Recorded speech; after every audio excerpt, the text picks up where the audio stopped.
Halo teman-teman. Wah, seneng banget nih akhirnya punya program sendiri. Wait a minute. Who are you?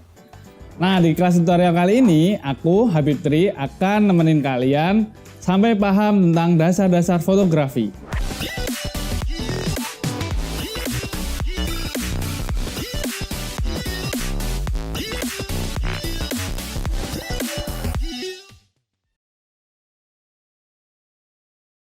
Apa sih pentingnya belajar dasar-dasar fotografi?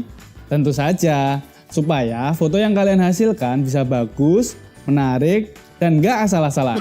Selain itu, ada alasan lainnya loh guys. Ternyata, fotografi juga bisa untuk terapi.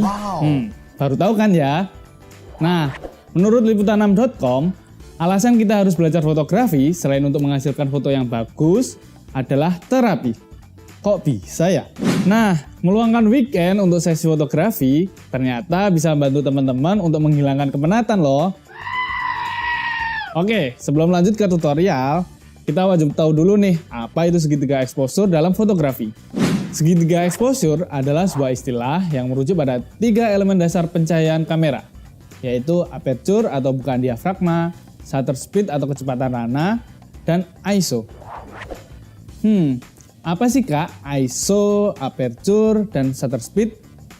Tenang aja guys, di video ini kalian gak hanya belajar teorinya aja, tapi kita bakalan praktek dan kita perlihatkan hasilnya.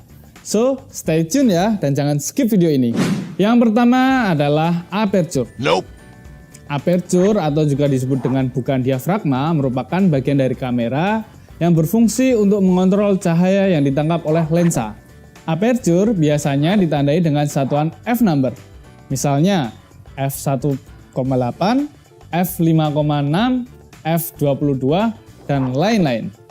FYI nih, dalam mengatur bukaan diafragma atau aperture ada hal yang wajib kalian tahu. Makin besar angka f-nya, maka bukaan diafragma akan makin kecil. Makin kecil satuan f yang ditunjukkan, maka bukaan diafragma akan makin besar. Nah, awas jangan sampai salah ya. Tapi apa sih pengaruhnya? Nah, besar kecilnya diafragma berpengaruh terhadap keburaman latar belakang dari objek yang kita potret.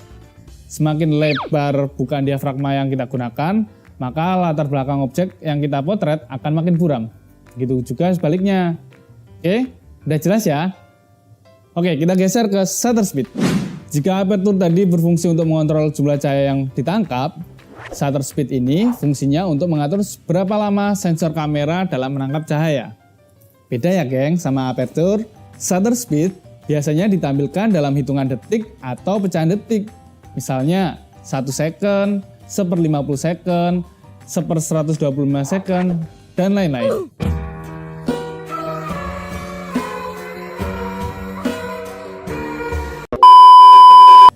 FYI nih, makin besar angka 1/nya, maka kecepatan dalam menangkap gambar semakin cepat, sehingga menghasilkan gambar yang tajam atau jernih.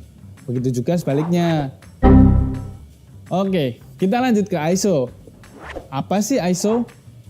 ISO merupakan sensitivitas sensor kamera dalam menangkap cahaya. ISO sendiri ditandai dengan besaran angka 100, 200, 400, dan seterusnya. Nah, biasanya besar kecilnya ISO disesuaikan dengan kondisi cahaya di tempat kita akan memotret. Semakin terang cahaya yang ada di ruangan tersebut, maka ISO yang digunakan semakin rendah. Begitu juga sebaliknya. Tapi makin tinggi ISO yang kita gunakan, maka gambar yang kita ambil akan menghasilkan noise atau bintik-bintik. Jadi, gunakan ISO yang pas ya, agar tidak menghasilkan noise pada gambar. Buat kalian yang masih bertanya-tanya, kenapa sih harus paham segitiga exposure? Duh, kok ribet amat, mau foto aja kok susah. Oke, kita bahas ya. Untuk mengambil sebuah gambar, diperlukan keseimbangan cahaya yang masuk ke dalam kamera nih teman-teman. Jadi, kita bisa kira-kira gambar kita nggak overexposure atau underexposure. Nah, kalian pasti udah bosen banget kan dengerin teori-teorinya? Tenang, ambil kamera kalian, ayo kita praktek sekarang. Nah, oke teman-teman, tadi aku udah jelasin dikit teori tentang segitiga exposure. Kita langsung aja praktek. Kebetulan kali ini aku nggak sendirian, aku udah ditemenin sama teman aku, Anissa, yang bakal jadi talent dadakan di tutorial kali ini. Nah, untuk foto kali ini aku pakai shutter speed 101/100 dengan bukaan 4,5 f4,5 dan ISO 1000. Karena mengingat ini cuacanya lagi mendung ya teman-teman. Ini sekitar jam setengah 4 sore, cuman karena mendung jadi agak gelap. Nah, akhirnya aku harus menaikkan ISO ku dikit supaya gambarnya bisa agak terang. Itu ya. Kita lihat hasilnya ya.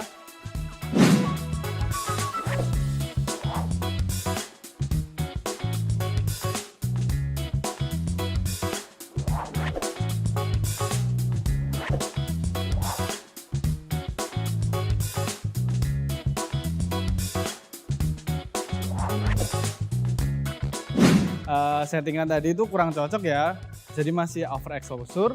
Akhirnya aku naikin shutter speednya di angka 1/250 dengan bukaan diafragma 5, sedangkan ISO-nya tetap 1000. Kenapa aku akhirnya pilih naikin shutter speednya dibandingkan nurunin ISO? Karena supaya wajahnya tetap cerah meskipun harus pakai shutter tinggi. Emang kalau pakai bukaan lebih dari 5 nggak bisa ya kak? Bisa kok, cuman kita harus mengubah ISO juga shutter speednya. Kita coba ya. Nah kali ini aku coba pakai f10 dengan ISO aku naikin jadi sekitar 2000. Oh oke. Aku coba lagi ya. Siap, 1, 2, 3. Lagi, 1, 2, 3.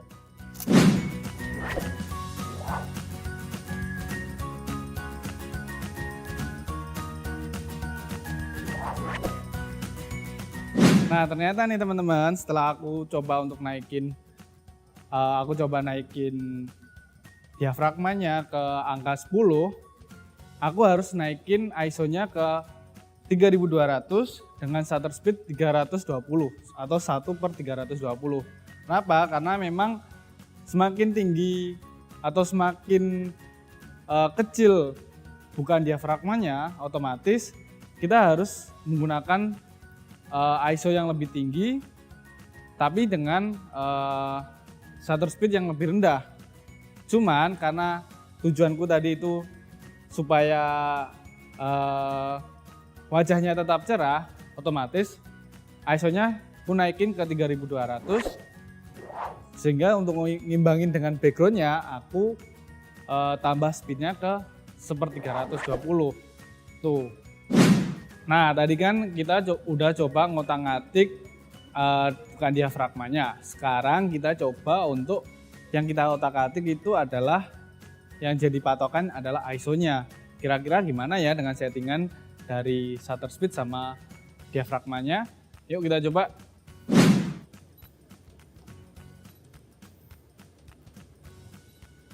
Oke, coba ya. Siap. 1, 2, 3. Oke, 1, 2, 3. Nah, ternyata aku juga bisa pakai ISO rendah yaitu 125, tapi konsekuensinya adalah shutter speednya harus aku turunin ke angka 1/30 detik atau 1/30 second. Ya kalau objek fotonya adalah model atau temen sendiri itu masih bisa diakalin sih karena mereka nggak bakal banyak gerak. Tapi kalau untuk foto-foto yang sifatnya momen dengan shutter speed yang hanya 1/30 second ini kurang recommended ya teman-teman, karena bisa jadi foto bakal blur atau bahkan kehilangan momen.